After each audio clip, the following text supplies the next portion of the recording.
You can see CPAC is beginning to fill up. The main event won't happen until Saturday morning at 11 o'clock, and that, of course, is when Donald Trump is going to speak before he heads off to South Carolina. And joining me to talk about that, but also the extraordinary events that took place in a New York courtroom last week, which I think a lot of us are just scratching our heads trying to work out how it could possibly have happened, is broadcaster and indeed daughter-in-law of Donald Trump, Lara. Welcome to the show. Thank you. Great to have you here. Now, you very recently have become a co-chair of the Republican National Committee. You are now full-time engaged in politics. Is this a Trump takeover of the Republican Party? Now, I'll correct you just briefly because they still have to technically vote me in. My father-in-law endorsed me. Right. So there is a formal vote that will be held. And if indeed they choose me to co-chair the RNC, yes, I believe that would be a bit of a full-time gig. We got 9 months to go until a big election. Trump takeover, look, Donald Trump is the head of the Republican Party. This is his party. This is what the Republican National Committee is designed to do. They have to support the person running for president and, of course, the down ballot races. So a Trump takeover of sorts, but I think it'll be very positive for the committee. Yeah, that's how it looks to me. Now, we just can't believe in England that a businessman goes to a couple of banks, borrows money on commercial terms, pays all the money back, and yet finishes up getting fined $350 million. How?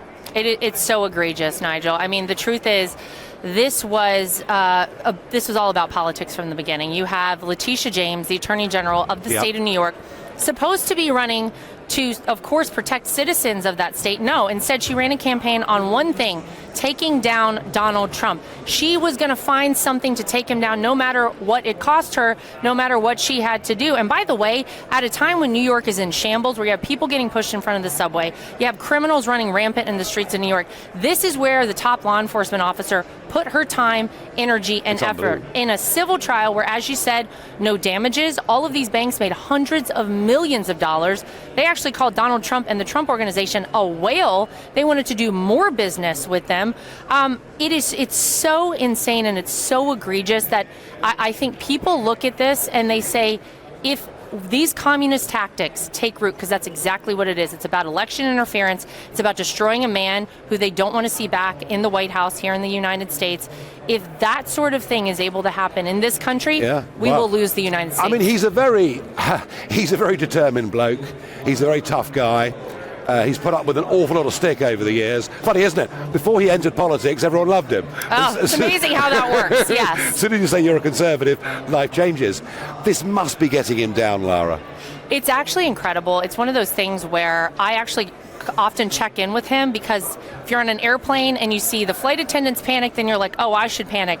He is in such a positive state, and I've honestly, Nigel, never seen him more focused on anything than right now on November 5th of this year, whenever we have this presidential election, because I think he knows, look, they've come after him for a long time. He's the only person to go into the White House for his first 4 years and come out on the other side with less money in his pocket, didn't take a salary, of course, funded his own campaign until he was the nominee.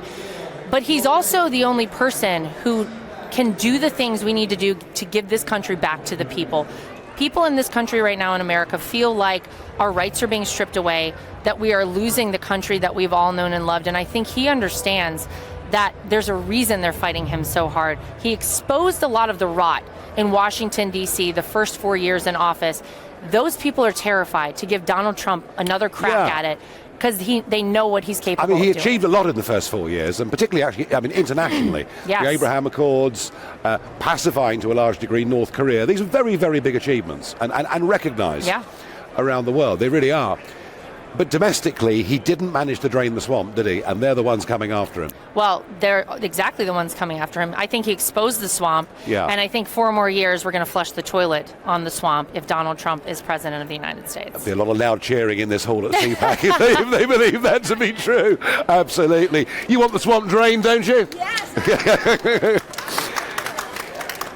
Everyone's looking forward to his speech here on Saturday at 11.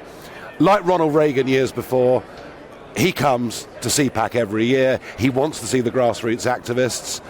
And then it's off to South Carolina, where Nikki Haley, in her home state, it looks likely that Trump's going to beat Haley quite comfortably, is that the end of the process then? Or do you have to go on to Super Tuesday and everything else? Well, one would hope so. I mean, I would hope that if you are embarrassingly beaten in your home state, like I believe will happen for Nikki Haley on Saturday, that you would say, you know what, enough is enough. It is time to all pull our support behind the obvious Republican nominee, Donald Trump, because there's no path for Nikki Haley. It doesn't matter what happens from here on out. She doesn't have a path to become the nominee.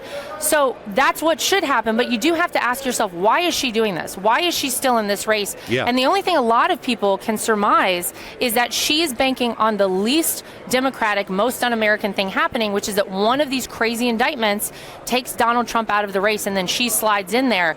Any person who is not calling these things out for exactly what they are should be disqualified for running for president.